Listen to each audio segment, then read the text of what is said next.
In the last lecture we were discussing about the clustering criterion actually, and in that way we are going to compare various partitions that are induced by clustering. So we had come up to this point that, let me just recollect, clustering criteria is what we were looking at. So this, what we are trying to do is to compare or comparing various partitions induced by clustering,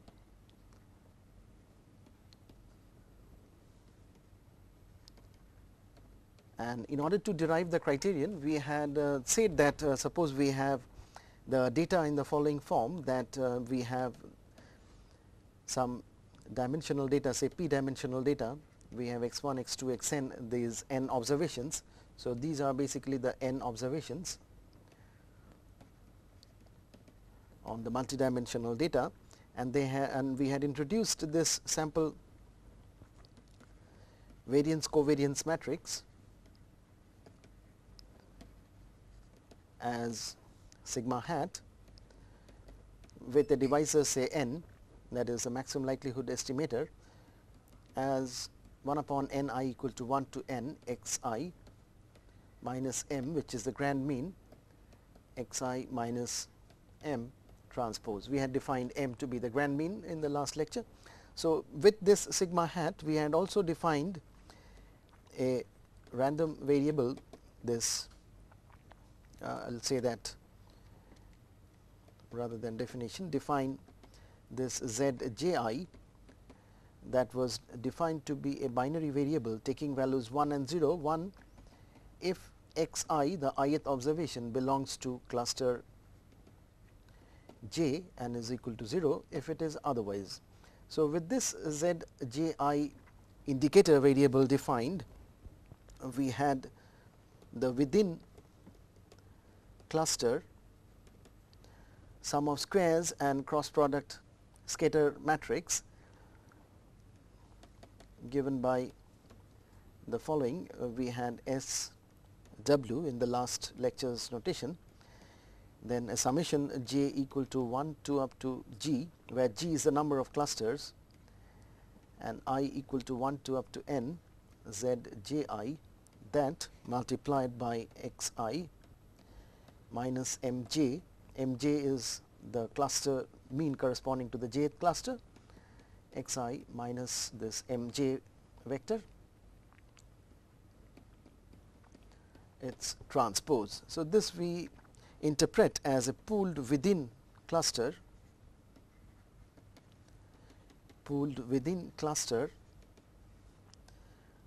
scatter matrix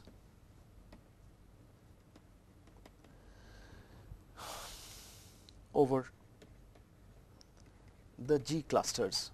So suppose we have in a clustering algorithm giving us G clusters, then SW, the sum of squares and cross product scatter matrix, is going to be defined by this particular quantity, and we also defined this between cluster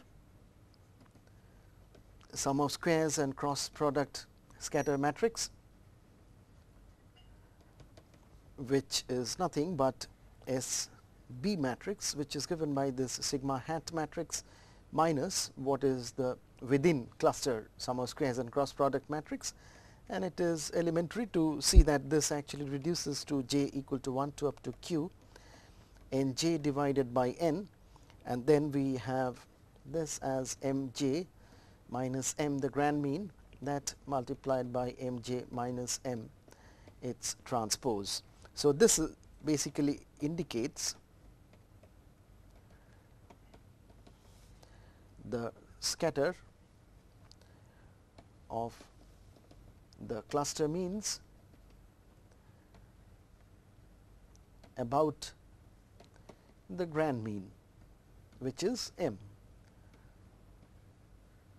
wherein here this n j term is nothing but summation of z j I terms for I equal to 1 to up to n, because z I j is equal to 1 if xi belongs to the jth cluster, and hence this particular sum of the indicators for I equal to 1 to n all the data is going to give us the number. So, this is the number of items in cluster J. So, that is the interpretation what we have. Now, having defined this within cluster sum of squares cross product matrix as SW, and the between cluster sum of squares and cross product scatter matrix to be SB, what we have actually the popular criterion for comparing various partitions are based on univariate functions of these quantities. So, the popular clustering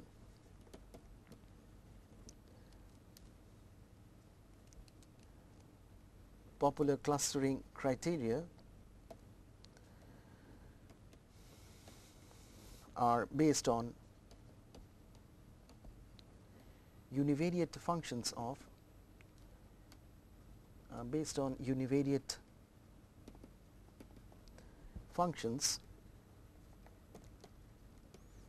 this SB matrix or SW matrix or this sigma hat matrix or a combination of these matrices. Now, one such measure or one such criterion is what is given by the following quantity.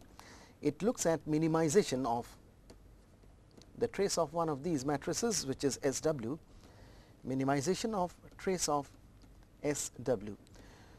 So, what is trace of SW? Recall that what is SW from the previous slide here. So, SW is this particular quantity. So, we are looking at trace of this quantity. So, that is 1 upon n summation j equal to 1 to up to g, summation I equal to 1 to up to n, then we have zji, that into xi minus mj into xi minus mj transpose. So, we are looking at trace of this. Now, trace can be taken inside because trace of AB equal to trace of A plus trace of B. So, one can write this in the following way, that it is 1 upon n j equal to 1 to up to g. Then we take trace inside the second sum here. So, it is zji and then trace of this quantity, which is xi minus mj into xi minus mj transpose, right. Now, trace of AB equal to trace of BA. So, we can write that as summation j equal to 1 to up to g summation over I equal to 1 to up to n, then zji into this quantity is nothing but xi minus mj square. So, this term is this only. So, what we have or what we can write is 1 upon n summation j equal to 1 to up to q, and then this entire term here, which is a function of j, which is depending on j. So, for the particular j we write that as Sj, where we for completion write that this Sj is nothing but this particular quantity, which is Zji xi minus mj square, this I equal to 1 to up to n. Now, what is this quantity? If you look carefully at this particular quantity, this is going to be nj number of terms for which this zji will be equal to 1. For the rest of the small n minus nj terms, this zji is equal to 0. So, corresponding to those, what we are doing is looking at the vector xi item and then looking at its deviation from its mean. So, this basically is giving us the within group sum of squares for cluster J, sum of squares for cluster J. And then we are looking at, when we are looking at trace of SW, we are looking at sum of that, basically average 1 upon n for each of these observations. So, this trace of SW is this quantity, and for different say prospective clusters or competing clusters corresponding to different partitions of the data, what one is looking at is to look at which of those partitions, which of those possible partitions is giving us the minimum value of trace of this SW. and that is what is the desirable quantity, because minimization of this particular sum here, minimization of this summation j equal to 1 to up to g of S g, where S g terms are within group sum of squares for that cluster G, is basically trying to look at what is the minimum quantity of that, because we are looking at the minimum quantity of these terms in each of these clusters. And what are these? It is basically trying to ensure that cluster number J is as compact as possible. So, if that particular Jth cluster is as compact as possible, we will be having a minimum possible value of that S j corresponding to the Jth cluster, and we look at over all possible such clusters, and that thus becomes a criterion. So, from the discussions that we are looking at this minimization of this trace of S w matrix is equivalent to the following, is equivalent to minimizing the total within cluster sum of squares about the G clusters. So, that is what is the interpretation of this trace of S w. So, it is valid that we can take this trace of S w as one criterion for choosing among possible partitions, among possible clusters in the data, because if we are looking at minimizing this particular quantity, we are looking at minimizing this quantity, and hence for every cluster J we are looking at minimizing this quantity, which is the within group sum of squares for the Jth cluster, because it is looking at the deviation from that particular cluster mean, right. There are other criteria, I will say that other criteria, the following are other type of criterion, which are say looking at minimum of the following, that it is determinant of S w by determinant of sigma hat.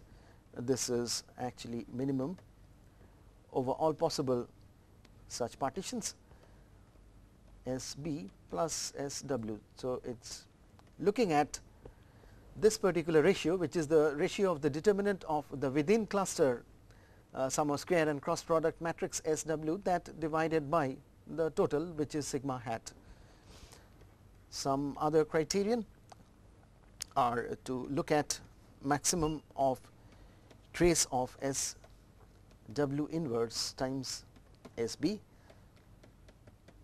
or to look at minimum of the trace of sigma hat inverse times S w. So, there are other type of criterion also for looking at what is the best that one can actually look at while comparing various possible partitions of the data, various possible clusters that are coming. Say for example, if one is considering a hierarchical clustering method, so based on the threshold distance one can have different types of partitions of the data, and then a criteria based on which one can actually look at the optimum partition of the data is to look at which partition is basically looking at the minimum or the maximum, whichever be the optimum criterion is corresponding to that particular setup. Now, let me look at some actual real life examples in order to look at the clustering analysis what we have learned so far. So, we look at some practical applications, practical data analysis concerning this cluster analysis technique. We will look at the standard technique. So, I will discuss about two applications. The first application is looking at the profitability characteristics of public sector banks in India. Now, the objective in doing that is we are looking at clustering of public sector banks, not only public sector banks actually, we are looking at, we will also look at other private sector banks and all banks pulled together. So, what sort of clustering does one can actually have when one is looking at all public sector banks operating in India based on their financial characteristics. Now, when we say that we are looking at financial characteristics of financial companies, it is not that we look at just one variable, it is usually a very high dimensional multivariate characteristic vector That is what is usually looked at, and thus we have the following case, that we have say k number of financial institutions, which in this case are public sector banks operating in India, and each of them has got a characteristic vector. The characteristic vector is based on say financial characteristics. Now, there are various types of financial characteristics that one can define. In this analysis, we have used the following profitability ratios. Some of them are derived from the balance sheet of the respective banks themselves. So, we have these listed variables as the profitability ratios, like return on equity, return on asset, cost of deposit, cost of borrowing, return on advances, return on investment, operating profit to total assets, interest income to total income, other non-interest income to total income ratio, commission etc. to total income, net interest income to total assets ratio, and various other important financial indicators. So, it is corresponding to each of the financial institutions. We will be having such a multidimensional data, where the dimensions of the data are these profitability ratios, right. So, suppose we consider 25 such financial ratios, then each of the financial institutions, those are the items or the cases here, they are having a 25 dimensional data, and that is what is the problem. And we are looking at that multidimensional data and looking at what sort of clustering does actually emerge from such a data. Now, we have learnt in the theory part what a hierarchical cluster analysis is. Remember, there are two approaches of constructing a hierarchical cluster analysis. One was the agglomerative algorithm, agglomerative hierarchical clustering analysis. The other one was a divisive clustering algorithm. We had discussed about different measures by which one can actually look at distances between various clusters, which is an important consideration when we look at construction of such hierarchical clustering. Now, that theory is implemented in the following figure. We construct a hierarchical cluster analysis or a dendrogram tree from this Indian commercial banks. What we have here is a similar type of picture. That is what we were discussing in the theory part. So, if we look at on the y axis, we have as before the linkage distance or the merger or the fusion levels. If we look at a very high distance, then all the banks appear to be belonging to one single cluster, and if we make the resolution level so fine that the distance is very small, then we will have all the cases to be members of singleton unit clusters. Now, what we have here at the end is that we can see that, say for example, this is a branch here of the dendrogram tree, which actually have these following banks, which is the Bank of Rajasthan, United Commercial Bank, United Bank of India, and Indian Bank. Based on the data, that is what we had for mid 2000s, actually 2005 or around 2006, the data was from that particular period. We see that clearly there is a cluster formation of these four banks, which is indicated from the branch. That is what we have from this. If we cut off the tree, the dendrogram tree at this particular level, we will see that mainly there are two branches. This is one branch under which there are four banks, and all other banks are in one single branch. If we get our resolution level down to this particular level, we will now find that there are 1, 2, 3 and 4 such branches of the tree, and hence 4 clusters in the data at that particular level. As we go down in the resolution, we make our resolution level finer and finer. We will have more and more clusters emerging. So, if you consider the branch cutoff at this particular linkage distance, you will find that all these cases which are listed here and inside this particular figure, they are belonging to this particular branch. So, those are sub branches of this particular main branch, and hence all the cases below this particular branch are belonging to one single cluster. The banks are indicated, which are these are basically new private sector banks, as you can see: ICICI Bank, HDFC Bank, IndusInd Bank, and Development Credit Bank, and all those banks, Centurion Bank, are also present in this particular cluster. Now, the big cluster here is the other banks which we have here. Now, one can also slice it along this particular level and then look at various clusters that are formed. I have just, as an indicative indication of these clusters that are formed, I have put these figure, so that these banks belong to one single cluster, these banks belong to one cluster, these belong to one cluster which are coming under this particular branch of the tree. Then these banks come under this branch here, these branches, these banks come under this branch here, and so on. So, you will find that the clustering that we have obtained at the end of the day, the hierarchical clustering, they naturally have a hierarchy in the formation of the clusters, and very interesting clusters do actually emerge. If you look at the last cluster that we have under this particular branch here. So, this branch of the dendrogram tree branches out to include all these banks here. What are these? These are State Bank of India, SBI, and all its associates. So, it is basically the cluster of all those State Bank of India and associates group, which of course have a similar structure of their business, and hence they belong to one single cluster out here. So, this is how one actually gets to a hierarchical cluster analysis. Now, a point that I had made when we were looking at the theoretical discussions of this particular subject, that such a hierarchical cluster analysis technique is not advisable if we have a large data set. If we have, that is, if we have more and more cases, the x axis will become so crowded that it would be difficult for us to have such nice clusters as are formed in this particular data, and hence in such a situation one usually does not use a hierarchical clustering. If the data size is too large, one looks at a k-means clustering, which is a non-hierarchical clustering technique. Now, if we apply a non-hierarchical clustering to the same data, we get such clusters. This is the output of a k-means clustering algorithm for the same data.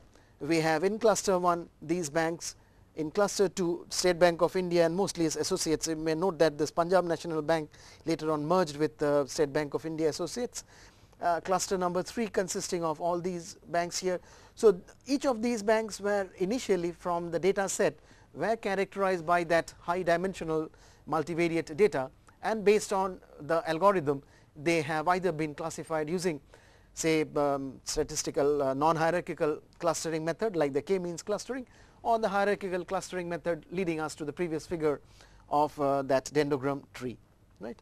You see a cluster 4 of these banks here, then we have a cluster 5 of these banks, cluster 6 for these banks. These are the clusters emerging not only from public sector banks, all commercial banks in India, including those what are those called, private sector, public sector and corporate banks. Then cluster number 7 are mostly good performing private sector banks, ICICI, HDFC, Times Bank, many of these banks later on merged. Then cluster 8 is the cluster of these banks. Now, in the theoretical lectures we have also looked at the principal component analysis. Now, principal component analysis is a very powerful technique for data dimension reduction. Not only data dimension reduction, it also looks at multi-dimensional projection of multi-dimensional data. And if we look at the data structure, that is what we have, it is basically multi-dimensional characteristic data, and then from a principal component projection of the same multi-dimensional data, one can also look at some rough clustering in the data. So, if we have the principal component projection applied to the same data, we have this 3-dimensional figure. The dimensions are the first 3 principal components. This is the first principal component axis, the second principal component axis and the third principal component axis. So, each of these cases, each of these multi-dimensional data are now represented by the first 3 dimensions in the principal component, and then looking at that 3-dimensional figure, one can once again come up with different clusters emerging. Now, these are subjective clusters, of course. One can also have idea about outliers in the data, as was discussed in the theoretical lectures of principal component analysis. If you see that there is a bank which is in the Indian bank, this is Bank of Rajasthan, and these banks are clearly outlier banks which does not actually are included in the main data cluster in this principal component projection of the data. So, these are some subjective clusters that are taken out from this principal component projection. Once again we see that there are some meaningful clusters, not as well defined clusters as the type of output that one gets from a cluster analysis technique like the ones that I have discussed just now. So, this is a 3-dimensional principal component analysis projection and the corresponding clustering. Now, this is an interesting aspect of looking at this multidimensional data, something which is called a chain of phase. Chain of phase is a way to look at visualization of a multidimensional data vector, and it is a powerful technique actually, because if we look at dimensions 2, 3, one can visualize how the data is looking like, but if we have dimensions more than 3, then the data cannot actually be visualized. So, however, there are various techniques for visualizing those multidimensional data, and to me chain of phase is one of those methods which give us a nice pictorial representation of a multidimensional data. So, with the same multidimensional data used for the cluster analysis in this example, we obtain the chain of phases of all those banks. Now, to a layman, if you look at a phase here, the chain of phase actually represents multidimensional data through phases. Now, why phases? Because phases, phase representation or phase characteristics is one that one can easily actually decipher, and then looking at just the face of that multidimensional data, what one can see is that corresponding to the health of that particular multidimensional data, if one is at all concerned about that. Now, in our example, we have the financial characteristics of financial institutions, mainly the Indian commercial banks. Now, if a bank looks smiling, like for example ICICI Bank, you will actually understand that that particular bank's entire multidimensional characteristics have been now represented by this particular figure, and if the face is smiling, you will associate the interpretation that the bank is performing well. So, you see that the ICICI Bank, the HDFC Bank, the Global Trust Bank, IndusInd Bank, J&K Bank, and some of the other banks have a smiley face. Some of the banks on the other hand does not look at all smiling, like for example the Indian Bank. So, the financial characteristics of this particular financial institution, the Indian Bank, is not at all good actually, and thus the facial representation of the multidimensional data gives a sad looking face of that particular financial institution. One can also look at multidimensional trends in the data through such chain of faces by looking at multidimensional data over a period of time and look at how the faces are evolving over time, and thus leading us to detect some sort of a multidimensional trend in the data. This is not exactly cluster analysis, but this is a multidimensional visualization or visualization of multidimensional data. Now, there are other ways of looking at clustering. What we have discussed in the theoretical lectures were statistical cluster analysis techniques. Now, apart from the standard classical statistical cluster analysis techniques, the clustering can also be obtained under different philosophies.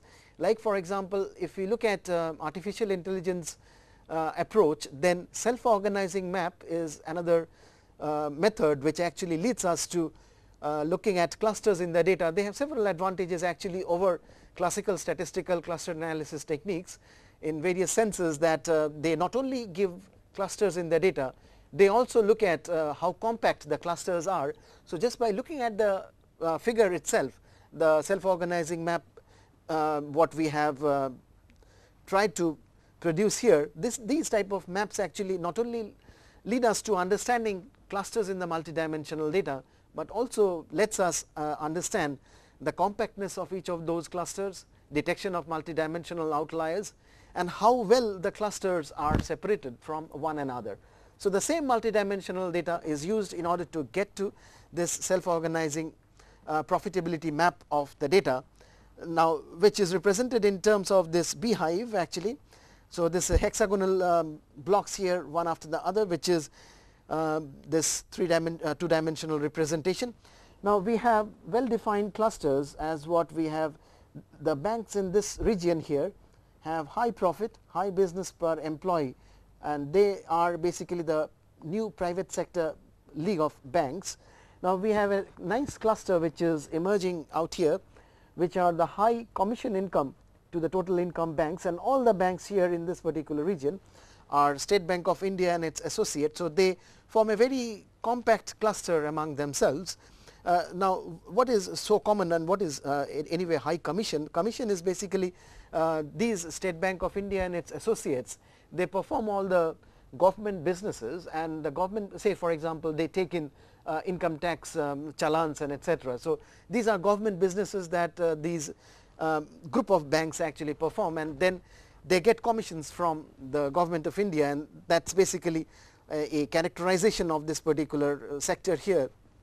We have a cluster being formed here. These are the banks which have high non-performing assets and cost of deposit. So, they are basically banks which do not perform that particular well. There are two clusters here, cluster number 4 and cluster number 3 and cluster number 2 here, which are formed from the self-organizing map here. Now, the way that clusters are detected from such a self-organizing map is that one looks at say patches of shades of white, leading us to believe that there say these, if two units here are separated by units which have a lower shades on a gray scale, that indicates that those two units are say some sort of closely associated and hence can be put in one single cluster. And thus, patches of light shades in such a in such a SOM plane leads us to having an interpretation of the data that such areas actually are associated with formation of clusters in the data. On the other hand, if we find cases which are in the dark patches, we will understand that those are outliers. Now, this type of figure also is sometimes visualized using a 3-dimensional so called hill valley surface plot representation of this self-organizing map, wherein actually we look at a 3-dimensional visualization of this, where the dimension of say this colored say either light shade or a dark shade of gray is now having a third dimension here, and thus here the valleys are places where the clusters are formed, and the peaks here are the points where outlying observations are present in the data, right. So, corresponding to the previous figure, when we had 1 here, 1, 2, 3 and 4, the same figure is represented in terms of that 3-dimensional hill valley plot. So, whatever cases were there in that one sector, which was State Bank of India and its associates, they are in this particular valley, in this hill valley plot here. Now, people in the valley, they we can say that they are like-minded people which reside in a particular valley, and the like-minded cases are basically put in this particular valley and which form a closed cluster clearly separated from the other clusters, because the height of the hill lying in between cluster number 1 and the remaining clusters is quite well demarcated, and hence this is a very close compact cluster, and so is cluster number 2. However, the demarcation between cluster number 2 and cluster number 3 is not that well defined as that is for 1 and the rest of the clusters, although there is some height in between the two clusters 2 and 3. As regards to cluster number 3 and 4, we have the two or rather the characteristics of the two clusters are almost the similar. However, they are quite different as this particular dark patch here is indicating. Well, whereas this particular location here, this particular location here is on a higher plane, which is located in this particular drop down there. If we look at this in this particular other side of the hill valley plot, we will have the other banks which were represented here, high profit and high business per employee, basically the more efficient private sector banks. So, clustering can also be obtained from such an approach of self-organizing map, which is an approach of an artificial intelligence technique. Now, the same data when we had the SOM representation and the hill valley representation or the visualization of the self-organizing map, this is another way to look at that particular clustering, which is called the component plane visualization, which actually looks at each of the constituent variables. Now, these were, remember, the variables which actually were used in that multidimensional data. So, we have this 15 plus 4, 19 such variables which had led to all the previous visualizations in the data. Now, looking at this also, one gets to nice interpretation of the clusters that have been formed in the data. For example, if you look at this particular region, that was the region corresponding to the high, let me just go back to that particular figure.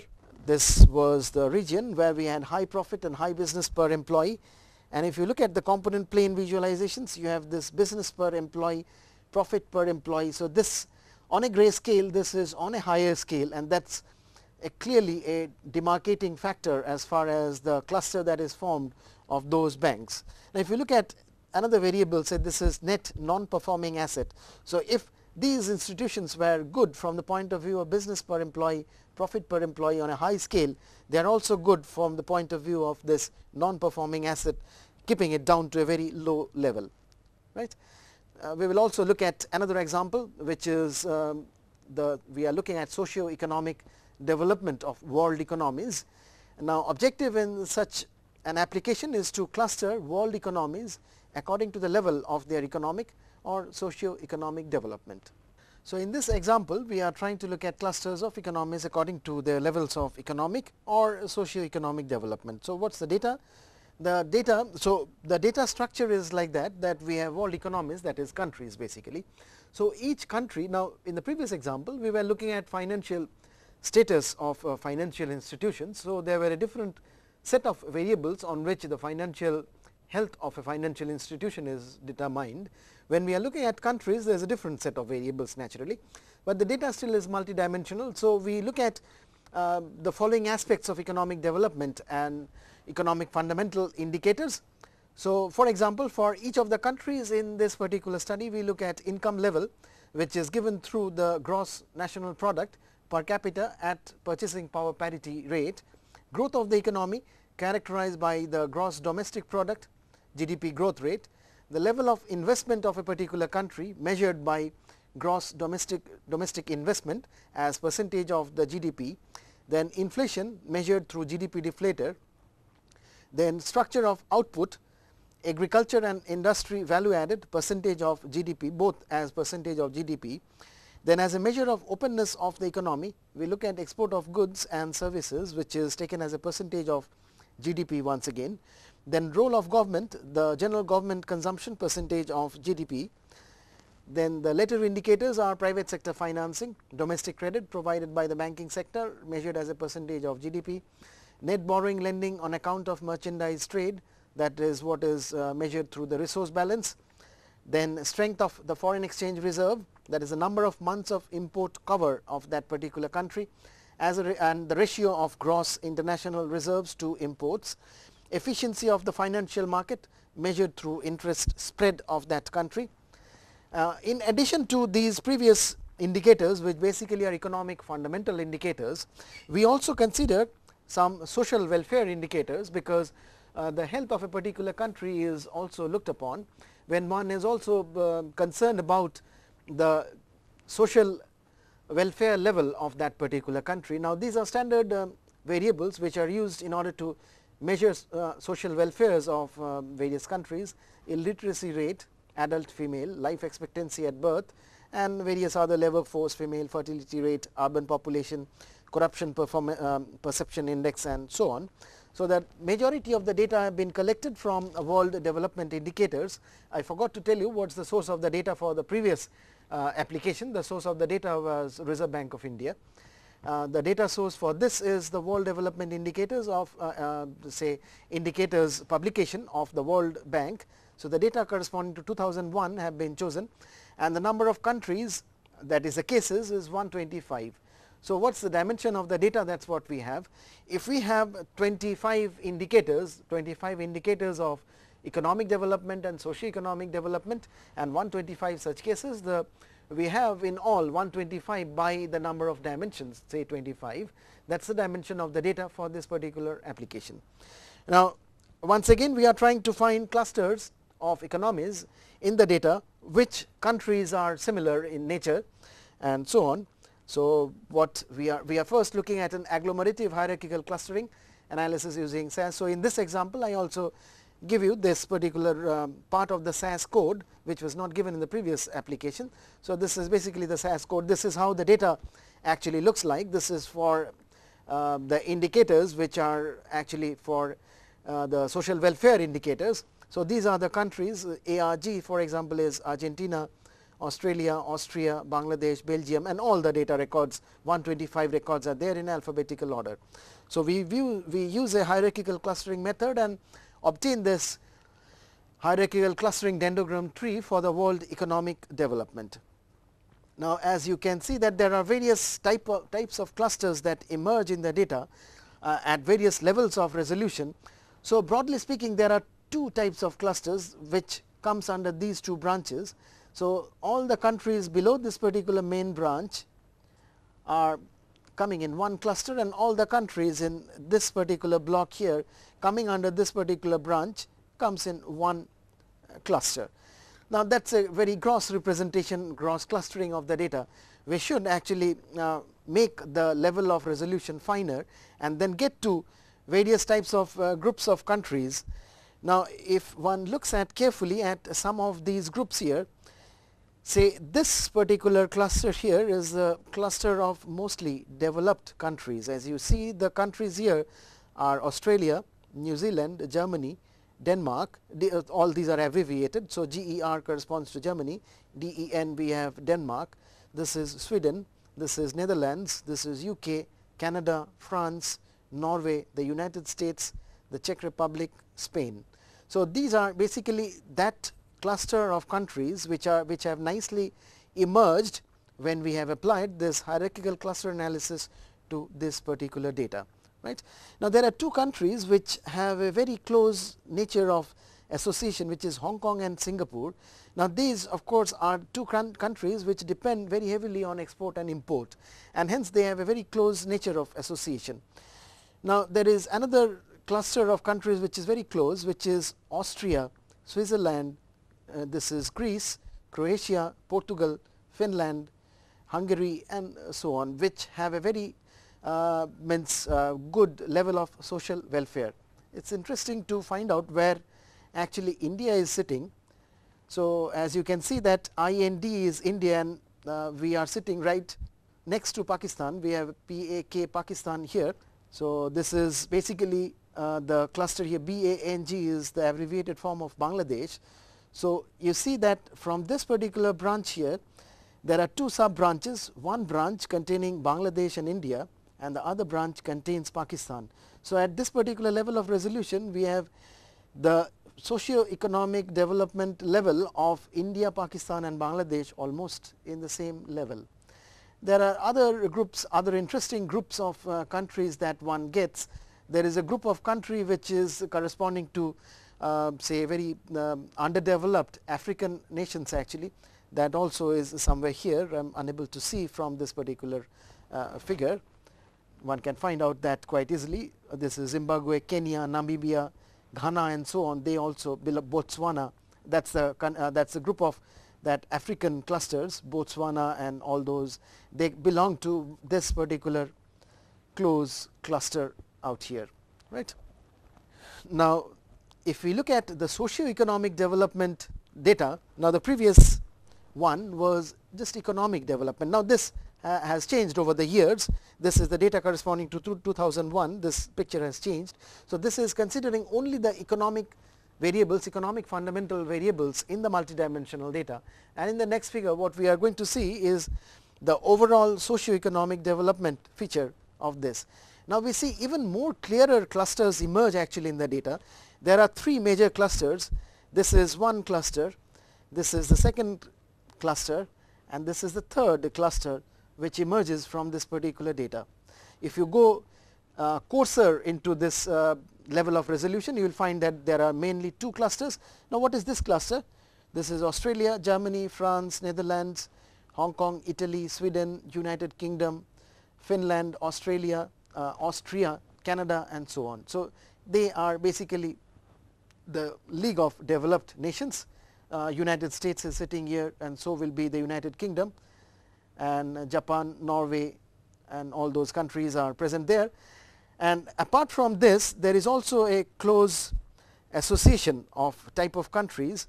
Now, where is India? India is now belonging here.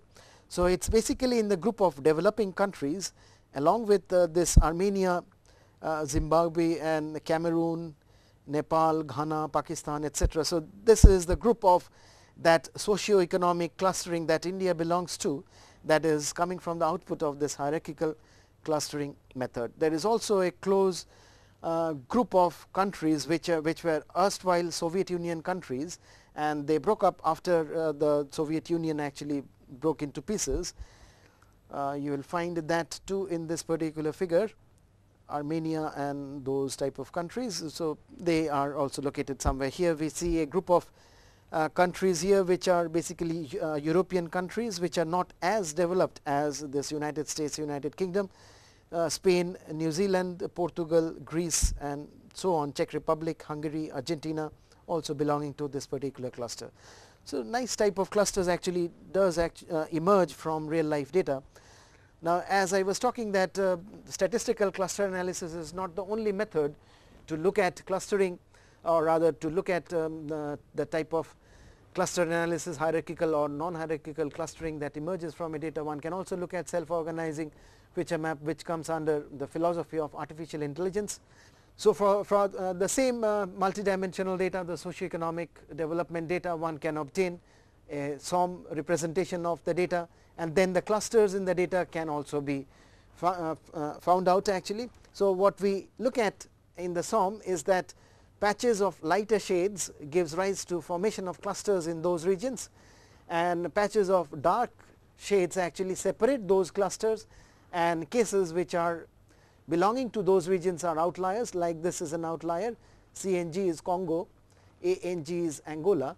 So, these are outliers in the world economic development socio-economic development map, and we see a clear formation of a clear cluster out here because we have a lighter patch in grayscale, and the countries all belonging to that particular patch here form one single cluster. And so, there is a cluster formation out here which is written as cluster number 4.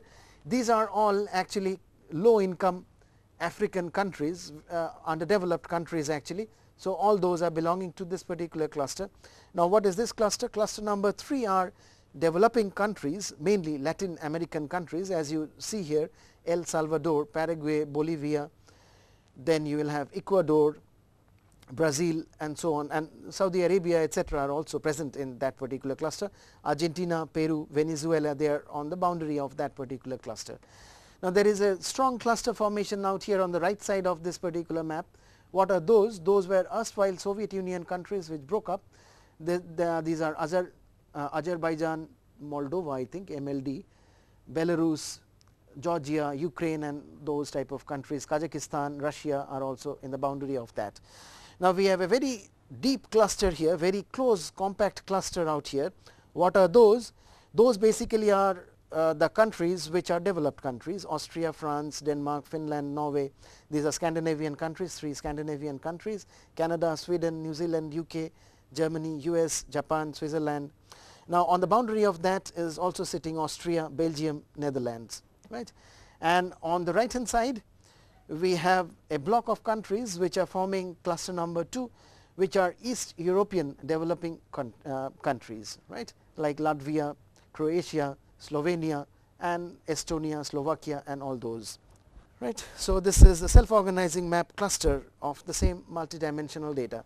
As we had seen in the previous example, this self-organizing map, the previous representation is on the 2-dimensional SOM plane.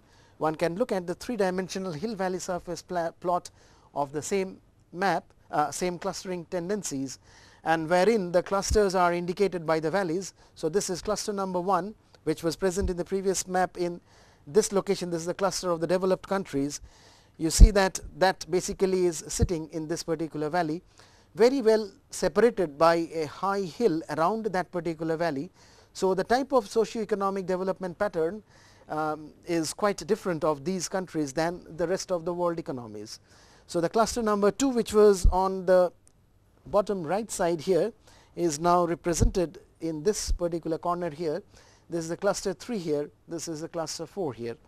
The location of India is somewhere here, India, Yemen and with Egypt, Morocco and all those countries sitting here. Pakistan, Bangladesh of course are very nearby to the type of patterns that India is exhibiting.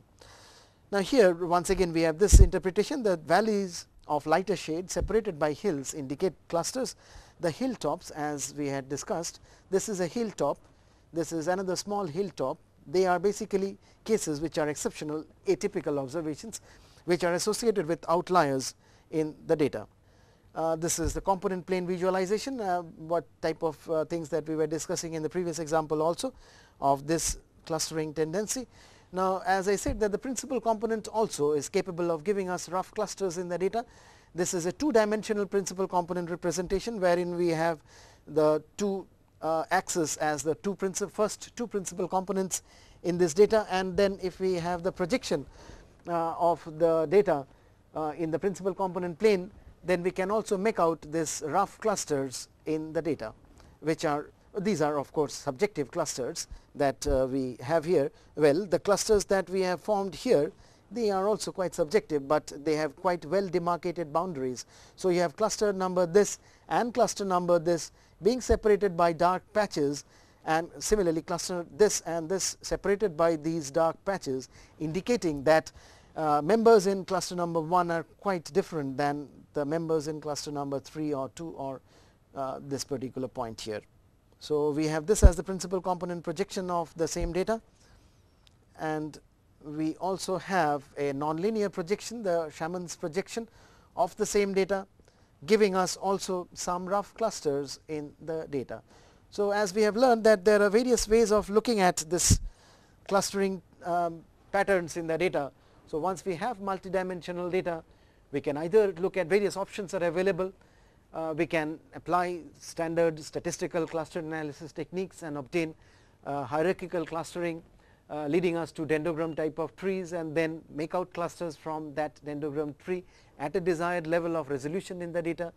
We can look at a non-hierarchical way of looking at that particular data, and then forming non-hierarchical clusters using a k-means algorithm, and then have clusters in the data. We can adopt a different approach. We can look at principal component analysis. We can look at the type of projection that a principal component analysis is capable of, and then once the multidimensional data is projected onto a lower dimensional visualizable plane, say up to 3 dimensions, we can look at that 3-dimensional or 2-dimensional projection of the data and then make out rough clusters in the data, or we can actually go completely orthogonal to what the statistical techniques have to offer. We can look at artificial intelligence approach, we can look at a self-organizing map. Now, well, I had given in this particular say presentation of looking at this real life data, and we had discussed about the self-organizing map feature, self-organizing map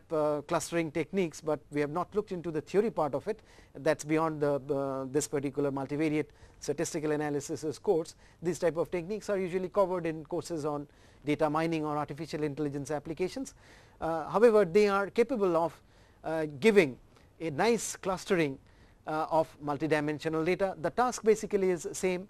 We are looking at multidimensional data, and we are looking at possible clusters that are emerging from the data. So, the approach may be different.